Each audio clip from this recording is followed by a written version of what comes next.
to them, children of the night, what music they make.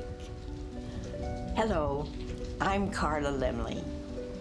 When my uncle, Carl Laemmle, founded Universal Pictures in 1915, one of the first properties he considered for production as a silent film was Bram Stoker's horror classic Dracula. 16 years later, when Universal finally produced the film, I had the privilege of speaking the first lines of dialogue in the first talking supernatural thriller. Among the rugged peaks that frown down upon the Borgo Pass are found crumbling castles of a bygone age. It was a very small part, but the fact that I still receive fan mail from all over the world is a wonderful testimonial to the film's status as an enduring classic. Join me now as we return to the fog-shrouded Borgo Pass and take a ride together along the road to Dracula. And just as I was commencing to get drowsy, it seemed the whole room was filled with mist. And then I saw two red eyes staring at me, and a white, livid face came down out of the mist. I felt its breath on my face, and then its lips. Why are we scared by something? Why are we aroused by something? I'm talking about sexually aroused. Because in the case of Dracula, very often the two responses overlap. Dead. Undead. I don't care. They all frighten me. Oh, I love to be frightened. Do you? Laugh all you like. I think he's fascinating.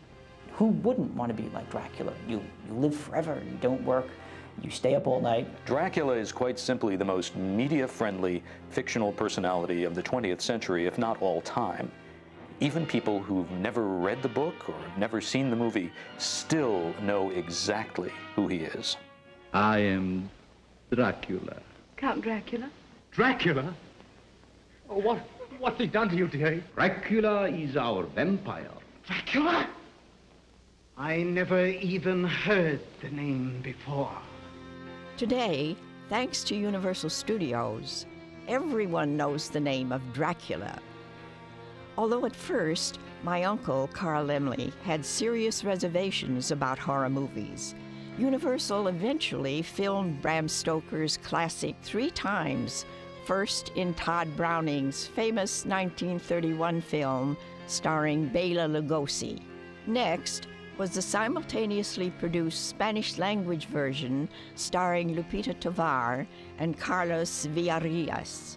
Some people feel that this was the superior version from a technical standpoint, but you'll have to be the judge. And then came the romantic 1979 remake with Frank Langella. I can't imagine how my uncle, a very proper man, would have reacted to such a sexy Dracula. But speaking for myself, I would have given anything for a bit part in that production. The story of Dracula didn't begin at Universal City. As a fictional character, Dracula is more than 100 years old. First published in 1897, Bram Stoker's original novel has been frightening readers ever since. His centennial was recently celebrated in high style at events, exhibitions, and conventions all over the world. But perhaps the most revealing exhibition took place at the Rosenbach Library in Philadelphia, where novelist Bram Stoker's original working notes for Dracula were placed on public display for the first time. What we have here at the Rosenbach are Stoker's working notes for Dracula. His earliest notes concern certain elements of plot. There are particular scenes in the novel that Stoker had imagined at its earliest stages that survive all the way to the end. A scene where Jonathan Harker, trapped in Dracula's castle, is preyed upon by 3 female vampires who are then interrupted by Count Dracula barging into the room saying, "This man is mine, I want him." This was one of Stoker's earliest ideas for Dracula. Bram Stoker never visited Transylvania, but he was very well acquainted with the picturesque town of Whitby on the North Yorkshire coast, where a good deal of his novel takes place. Stoker often vacationed there and was most impressed with its ancient wind-blown cemetery and crumbling Gothic abbey. Whitby is certainly a wonderful place for atmosphere. It would lend itself to a cinematic treatment if we could imagine Stoker thinking of that. Whitby as a popular port and as a popular sort of shipping port had its number of shipwrecks. And Stoker must have been fascinated with the idea of having a shipwreck in Dracula.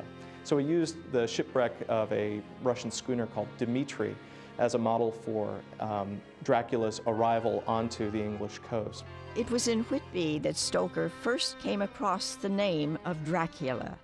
He discovered that there was this 15th century Transylvanian prince whose name was Dracula, also known as Vlad the Impaler due to a method of disposing of his enemies of which he was particularly fond. If you can see behind me, this is from a again, late 15th century woodcut showing Vlad at lunch with some of his victims behind him.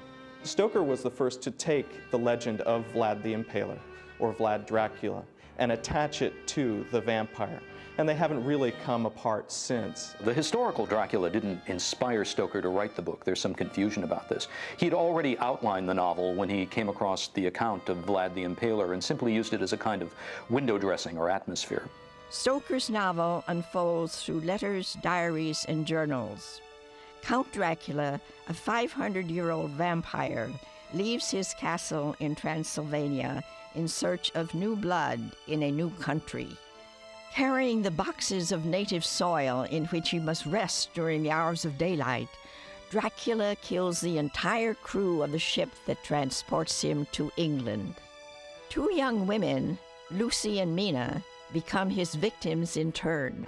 Dracula kills Lucy, transforming her into a foul thing of the night, an undead creature like himself. Soon, Mina falls under Dracula's spell and is terribly endangered.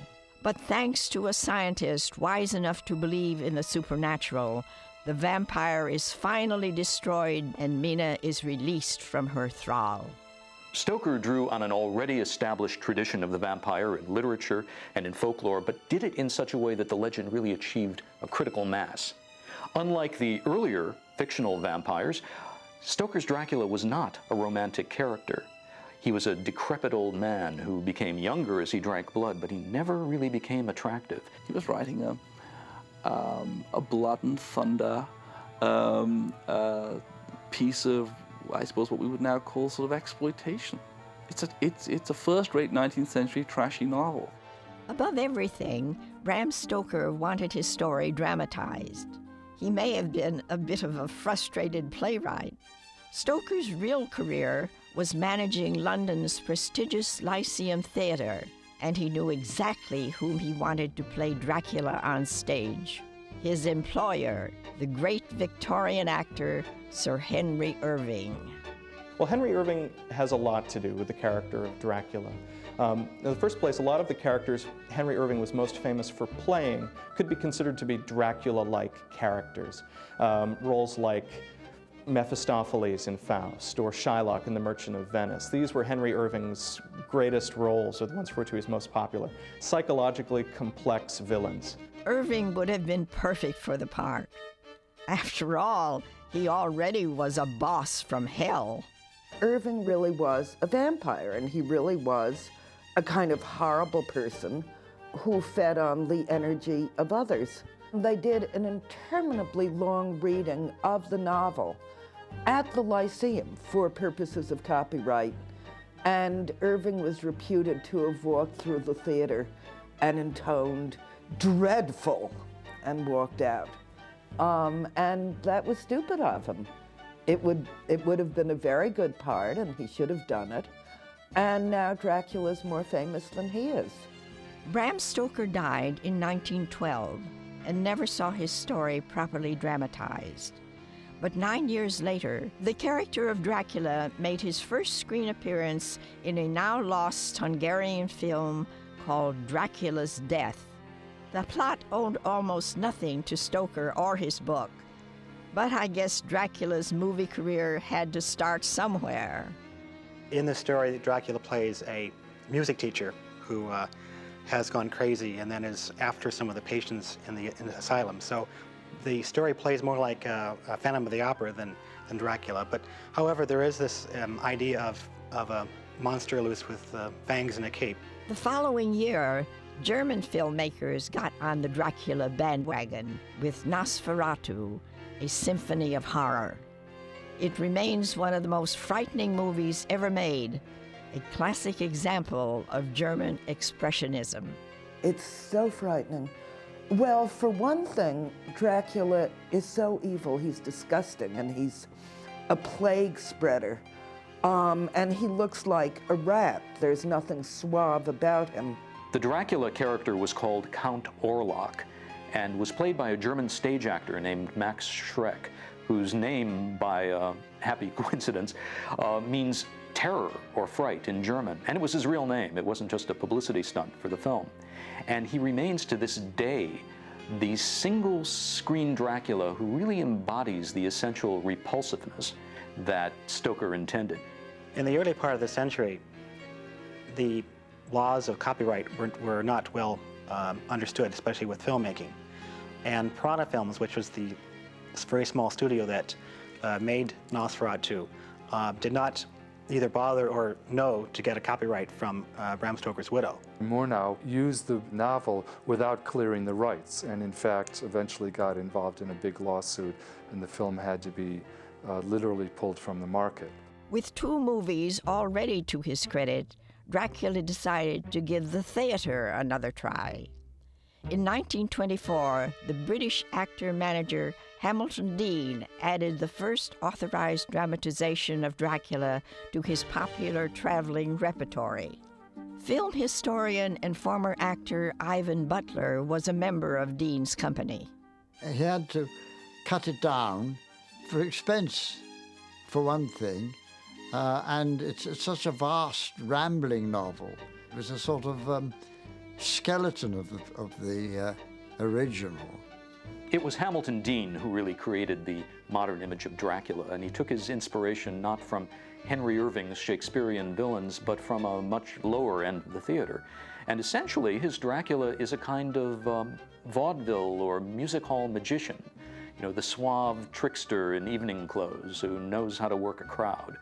When they came to London, of course, and the dreadful notices they had, as we all know, they were very depressed. And somebody came up to him and said, "Well, what are you worrying about? Have you looked outside?" And there was halfway around the block queuing for it.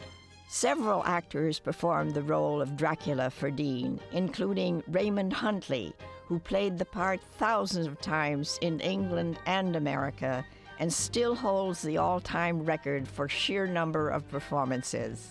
Ivan Butler worked with the noted actor W.E. Holloway. He was an older man, you see, very, very gaunt looking, very deep-set eyes and everything, and a good voice, and it seemed to work better, more like the real Dracula in a way, but he always seemed to me to have something that the young ones lacked. There was no sort of sex attraction in those days. Dracula came for one thing only, his evening drink. We had the bat coming in to the window, French windows, you see, at the end of the second act. It was a big scene. The assistant stage manager was standing on a stool with a fishing rod, a big long fishing rod, and about 2 foot of bat. And she was floating it around outside, like that. And it banged into the window, and smoke came and everything. Then Dracula appeared out of the mist. One day, I don't know why, but the string attached to the bat, of the fishing rod, broke, and the bat sailed through the window, right across the stage, and floated down and landed in the floats, with 2 green eyes looking outside. And then, of course, Dracula himself had to appear. It must have been difficult to explain. I think possibly a rather bewildered audience went, well, are there 2 bats or 2 Draculas?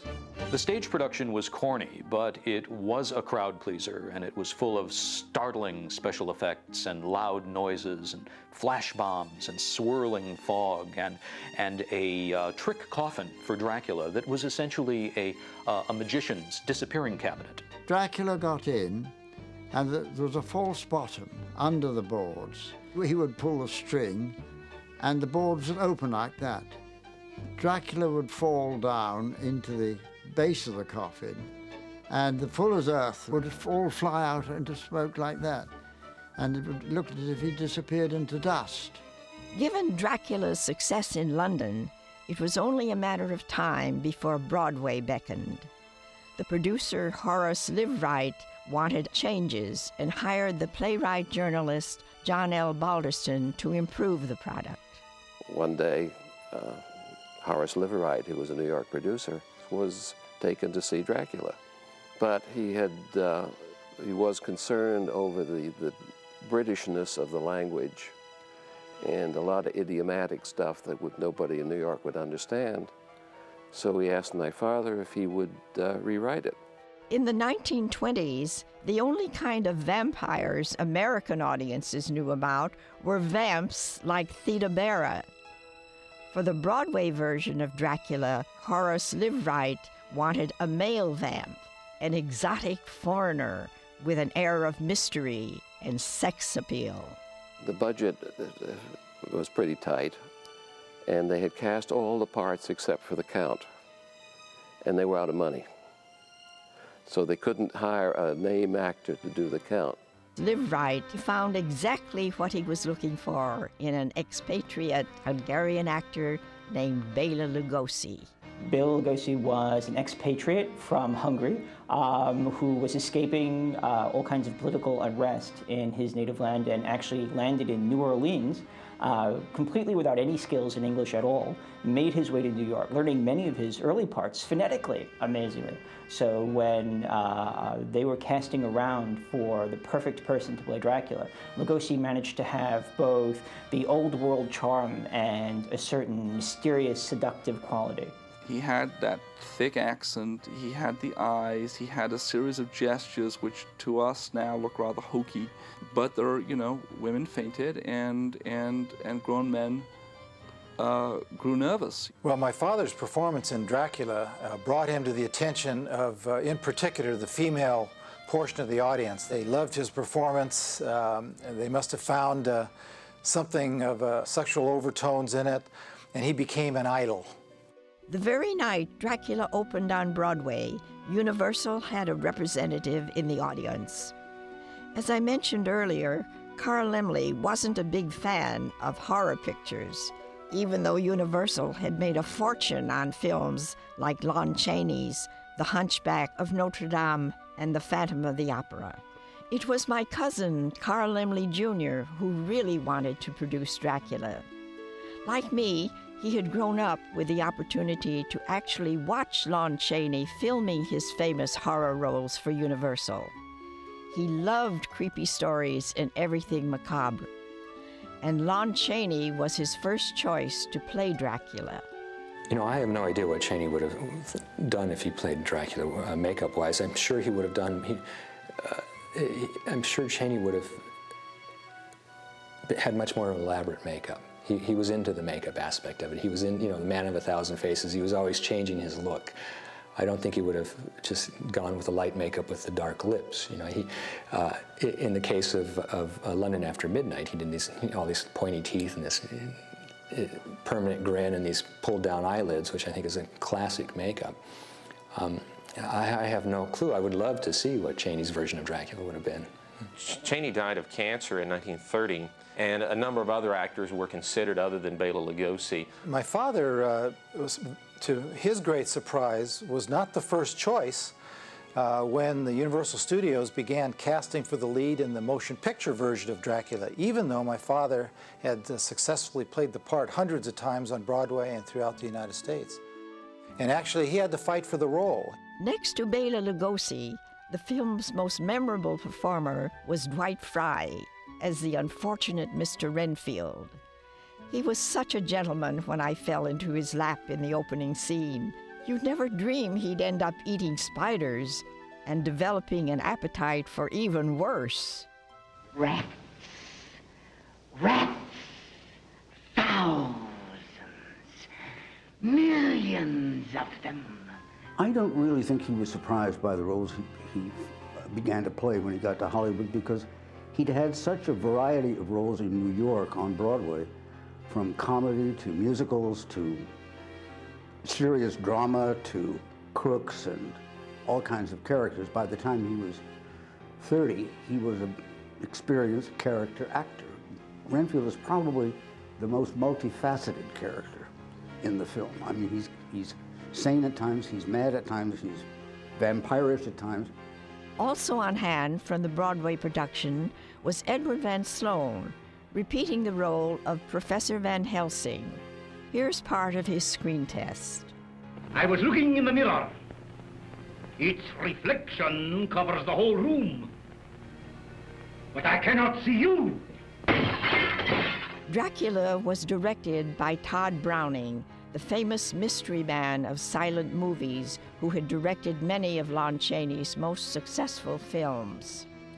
Browning always had some trouble adapting his kind of style of shooting to the sound film.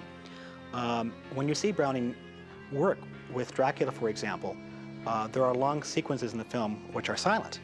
And I think that Browning uses some of the silence to create a mood, which in some areas of Dracula is quite effective.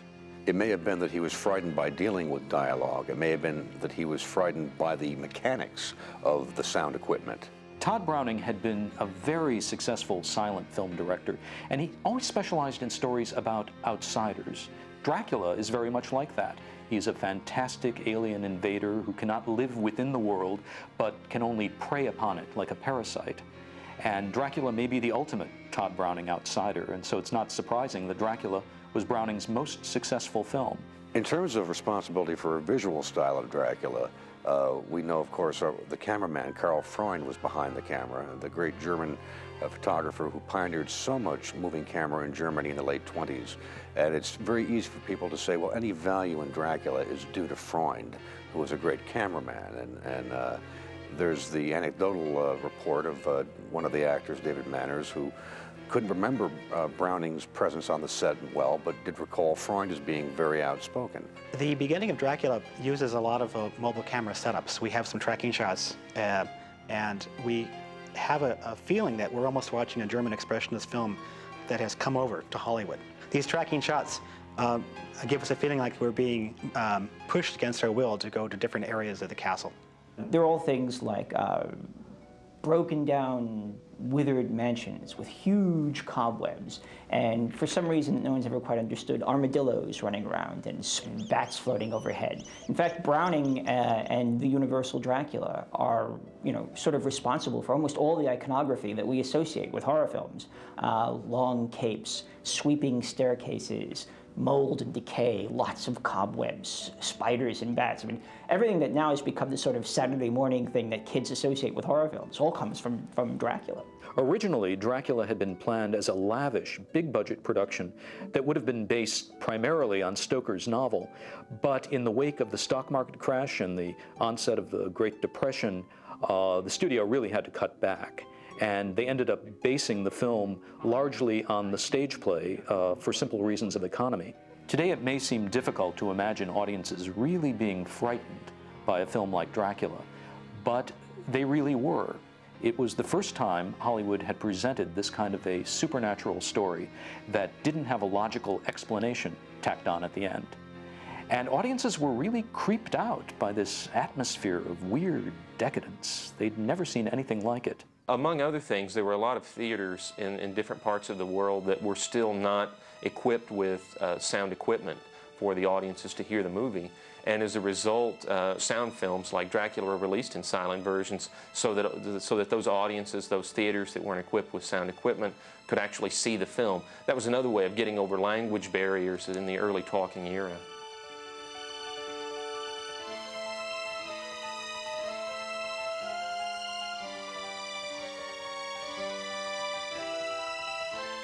The adoption of English-speaking talkies posed a real problem for the Latin American markets, which wanted to hear talking films spoken in their own language.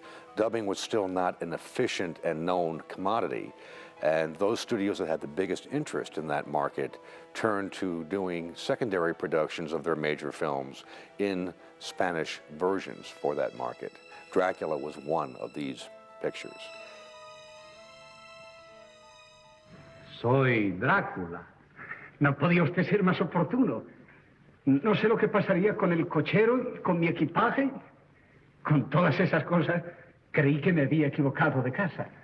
The Spanish version of Dracula, directed by George Melford, was produced by Paul Kohner, an ambitious young protege of my uncle. His overall enthusiasm for the film may have had something to do with his feelings for his leading lady, the beautiful Mexican ingenue Lupita Tovar. So the cast for the English version would come in the morning, started shooting at 8 o'clock, and the Spanish cast will come in the evening. We shot all night long till next morning because we use exactly the same sets. Apparently what happened was that the initial crew, Browning's crew, would shoot these sequences. The second crew, the Spanish crew, would look at them and say to themselves, we can do better than that. And they would go and they would do better. Something so incredible. I mistrust my own judgment. Mire.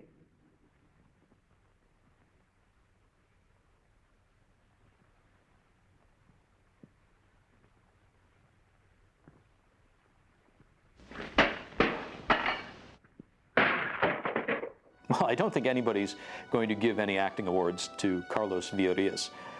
But overall, the Spanish film is a real delight for film buffs because it's kind of like discovering all these fascinating new rooms in a familiar old house. And it's full of these wonderful optical effects and visuals that really seem ahead of their time. What we do see in the Spanish version is, among other things, a much more artistic, a much more innovative use of camera movement in those early talkies, and that's not what we get in the Lugosi version at all. The camera movements are far more fluid, there's far more of them. It's a more lively film to watch unfold before your eyes than the Lugosi film. One only wishes that Lugosi had been directed in like fashion as the Spanish version. Dracula did sensational box office, the result in part of Universal's atmospheric and imaginative promotion. One of the most inventive designs of posters was Lugosi, arms upraised, clawing at the air behind a spider web in which various heads of his female victims were ensnared in the strands of the web like some sort of bizarre insects. So you had a whole bunch of different poster designs that sought to emphasize both the mystery and the underlying sexual content of this film. It was a very unique film in that sense. Children are another category that found strong interest in Dracula. There was even a group of sociologists that studied movie responses to the various films of the early 30s, and often children would mention among their favorite movies, ones they liked to act out at home, was Dracula. I remember early on being taken to other movies that he had made with some of my friends and classmates and whatnot, and they would always be frightened and hide behind the seats in the theater. And I would never be frightened because that was my father. That's who I'd see. But I remember when I was very young, I would try to imitate my father as Dracula, and I have some home movies that show that. So he showed me how he did it. Certainly, more than any other performer, Bela Lugosi showed the world for all time how a vampire was supposed to look, how a vampire was supposed to act, and how a vampire was supposed to talk. I have chartered a ship to take us to England. We will be leaving tomorrow evening. I don't think Lugosi's face was as fascinating as Karloff's. In fact, I think Karloff probably would have made a good Dracula as well. But you know, that whole Hungarian accent and the way that he spoke and the weird rhythm of his speech and everything, I think is what people remember about Dracula. He felt very strongly that in Dracula he had created a character that was quite different and far more powerful than the way he's described in Bram Stoker's novel. And thereafter, he would always be regarded as the Dracula, and Dracula and Bela Lugosi would become synonymous. Lugosi had a magic all his own. He was the kind of man who, when he walked into a room, even if it was a crowded room and nobody knew who he was, everybody would look and stare and turn around and say, well, who is that? He had that kind of a personality. And especially in the horror film, where characters can be so larger than life, Lugosi probably seems to be about the darkest personality, the larger-than-life personality beyond any others I know of in the horror film, possibly in the cinema at large. Many fine actors have played Dracula in recent years, and almost all of them play against the Lugosi characterization. But paradoxically, and I guess inevitably, they end up only bringing Lugosi to mind, because somehow we can't help but make that comparison in our minds. Because of the success of the motion picture Dracula, he became so associated with that part that a lot of people regard him as Dracula, even though Dracula is a fictional person. And it changed his life. He was pretty much typecast after that, and when interviewed, he would say that Dracula is a blessing and a curse, and Dracula never dies. And really, that's what happened, and he carried that role to his death. And I think going back and seeing these films is like a mini time capsule. It's also that way with collectors. We grew up loving these films. We weren't there on the set in 1931, but we want to be there so very much that we watch these films over and over. We wish to own a prop from them, or perhaps own a poster from them. If there is a holy grail of Dracula collectibles, the Transylvanian Shroud of Turin, it would have to be Bela Lugosi's original Dracula cape. My father had several different capes. Some were heavier material, some were lighter, depending upon where he was going to use it. I had one cape left, and my mother told me that this was the cape that he had worn in the motion picture Dracula. And I've had it independently verified that that is from the film. So it is one of America's rarest pieces of film history, and I really treasure it. My mother and myself had him buried in one of his capes. Not that he had ever expressed that wish, but we thought it would be appropriate. Most all modern audiences haven't always seen Dracula, but certainly not the Universal version with Lugosi. That's the image we carry of Dracula, of vampires. It's Universal's Dracula. It's Bela Lugosi. Dracula has become one of the great media superstars of all time. There's a line from Macbeth, a play that Bram Stoker was very familiar with.